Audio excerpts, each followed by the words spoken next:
momentarily. All right, let me go ahead and get everyone checked in. I see that we have a Mr. Harmon. John, could you tell me who you're representing here today? Sure. My name is John Harmon. I own a condo at 2164 Gilbert Avenue. All right, welcome. Mr. Puckett, welcome. Yes, We have you down here. Are you the applicant on this? that's correct. Okay, gotcha. With Fold and Form? Correct. All right, Yes. welcome. Thank you. And then a Trent Miller. Mr. Miller, if you could unmute.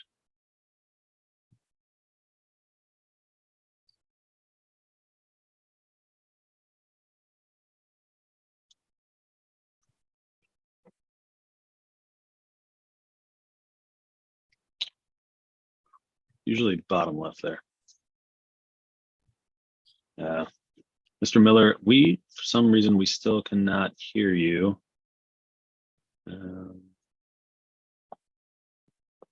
You are unmuted though.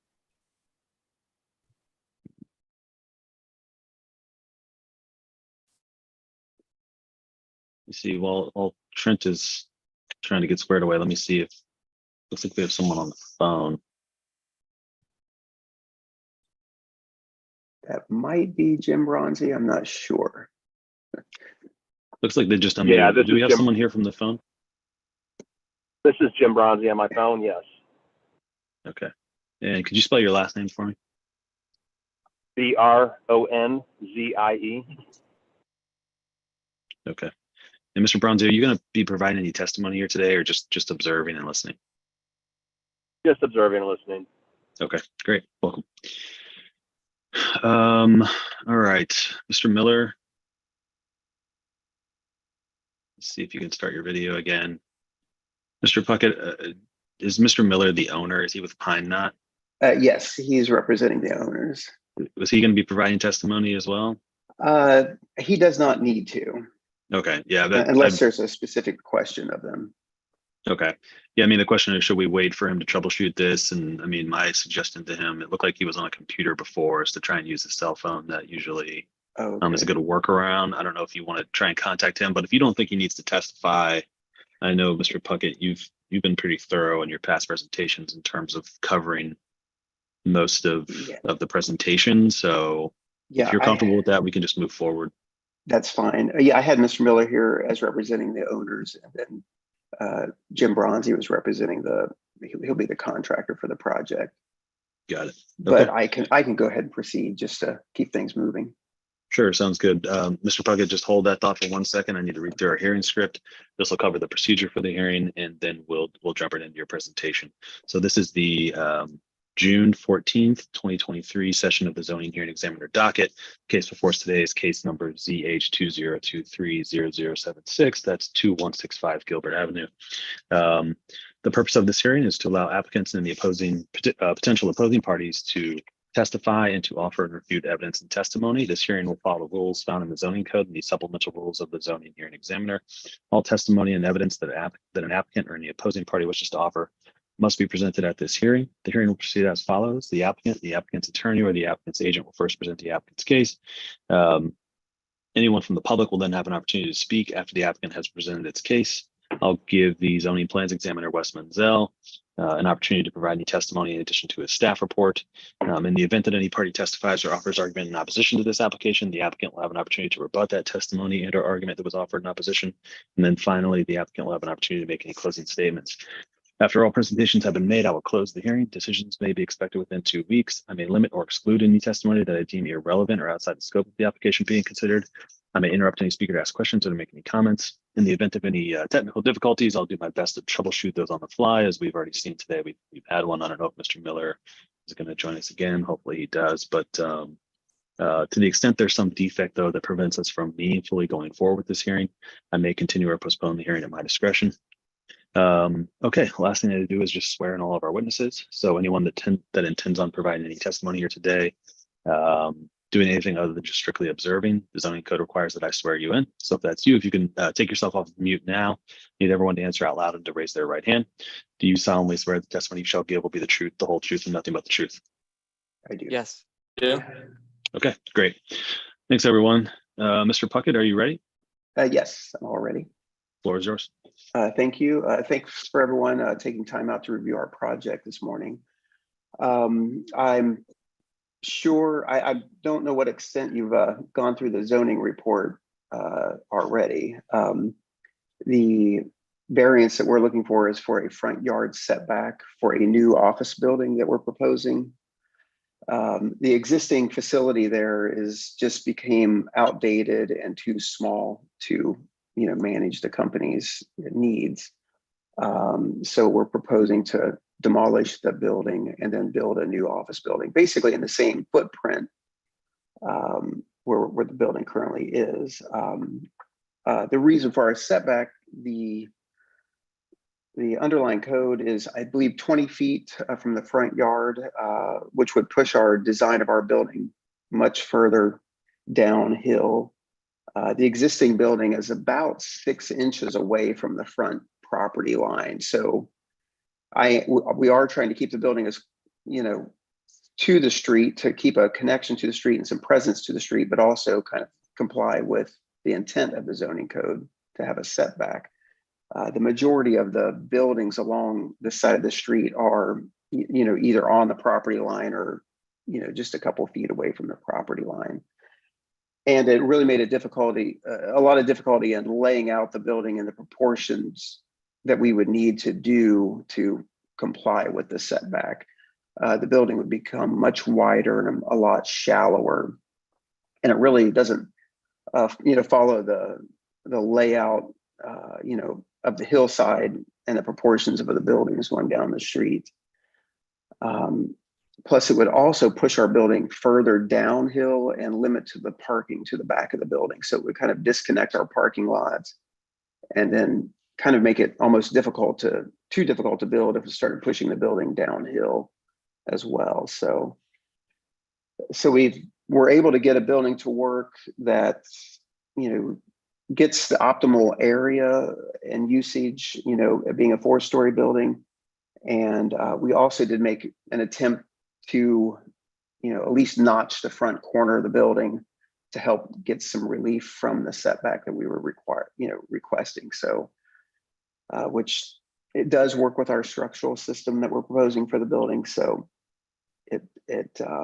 we did make an attempt to at least hold it back as from the front setback as much as possible and still get the building to work.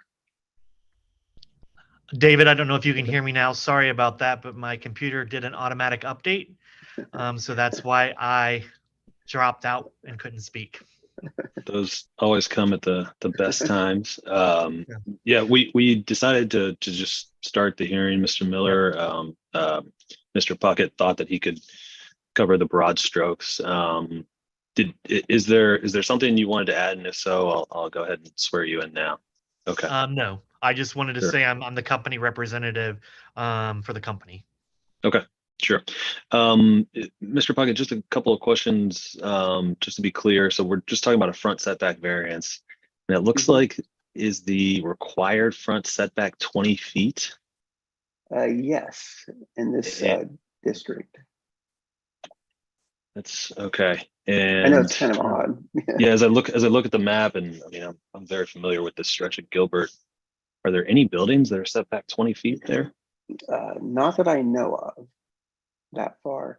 It's manufacturing limited. I'm not sure how it originally got that designation, maybe from a long time ago. Mm-hmm.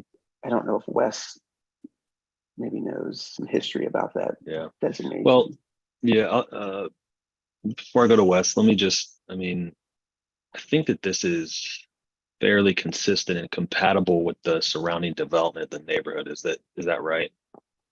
That's correct. And what was the setback of the home or the structure that you're going to demo? The existing building has a front porch on it, So we measure to the roof of the front porch, to the foundation of the front porch, and it's set back 6 inches away from the existing property line. Gotcha. Okay. Anything else you wanted to add right now, Mr. Puckett? Not that I can think of, unless anyone has any questions. Well, let's find out. Mr. Harmon, he's a property owner, I believe, next door. Across, Across the street. Okay. Yeah. Mr. Harmon, is there anything you wanted to add to the conversation here? sure. I would have both comments and questions for the development. First is I completely agree that the form of Gilbert is the buildings are much closer. I think the property that they are looking to demolish is sort of diagonal, but at its closest, it seems like the gentleman said to practically flush with the property line. Gilbert has a lot of speeding, and generally buildings that are further set back sort of create a wider canyon, while buildings that are tighter to the property line, as the historic lay of Gilbert is, narrow that canyon and can sort of reduce that feeling. So as a property owner across the street, I have no way in opposition to the request on the variance as it relates to distance. I'm mostly also just as a property owner across the street looking to learn more about the project. We've noticed Oberding, I believe that's the name of the actual doing business as, renovate a few properties nearby, and they seem very high quality, but I'm just looking to learn more about what the replacement building would be, how it would function in with the already existing street, and then also construction of it for the residents who live across the street. There's a directly across is an 18-unit condo building, and then I think adjacent to our building is another 15 or so unit condo building, and how the construction would be an impact to the neighborhood. Absolutely. Mr. Puckett, did you want to, can you respond to that? And I was wondering, do you have any renderings or anything you could bring up? I've got one. Oh, okay. Yes. From the staff let me report, but share my screen here real quick. That's sure. I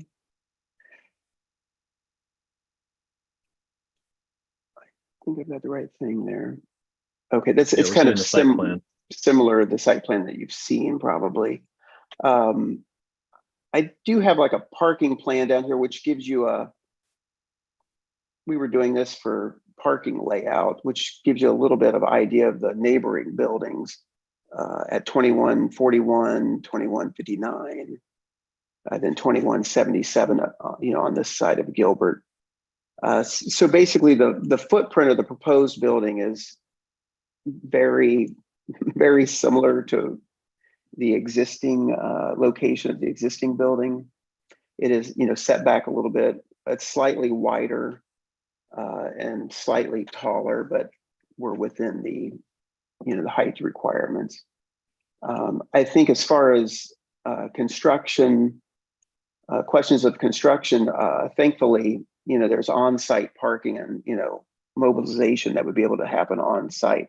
I would imagine some of the street parking would need to be temporarily blockaded for delivery of materials and goods, but we even have a flat staging area in this, right off of Gilbert for materials and equipment. So we're used to building in tight spaces like Mount Adams. So this should be much easier as far as mobilization and convenience to build.